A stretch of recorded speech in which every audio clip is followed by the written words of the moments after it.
Здравствуйте, дорогие наши подписчики и гости нашего канала. Сегодня поговорим о том, что аксессуары Ford Performance из углеродного волокна для дебюта Shelby GT500. Одним из самых желанных автомобилей, которые когда-либо производил Ford, является Mustang Shelby GT500 2020 года выпуска. Одним из наиболее желательных пакетов опций для этого автомобиля был пакет гусениц из углеродного волокна, который был ограничен и очень трудно найти. Поклонники нового GT500, которые могли получить автомобиль, но не смогли получить гусеницу из углеродного волокна, могут добавить к своей поездке некоторые официально санкционированные аксессуары из углеродного волокна Ford Performance. Ford заявляет, что все компоненты просты в установке и сделаны из настоящего углеродного волокна с открытым переплетением. Компоненты включают следующие. Комплект вентиляции капота и поддона от дождя M16612C20 $1185 США.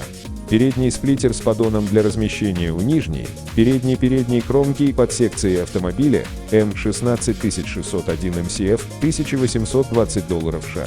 Вставка в передний бампер, которая устанавливается между воздухозаборниками верхней и нижней решетки радиатора M17750 MCF $1150 США.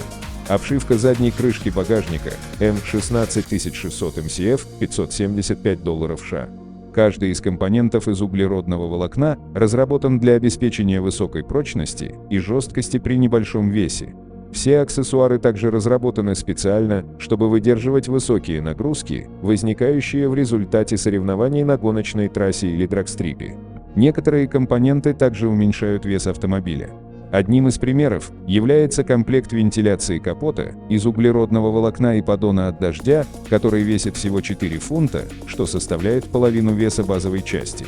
Передний сплиттер из углеродного волокна с панелью живота сбрасывает 3 фунта с машины, весящей 4 фунта в сборе. Остальные компоненты из углеродного волокна легкие, что придает GT500 минимальный дополнительный вес. Спасибо за внимание. Подписывайтесь на наш канал, чтобы не пропустить интересные новости от мировых автопроизводителей.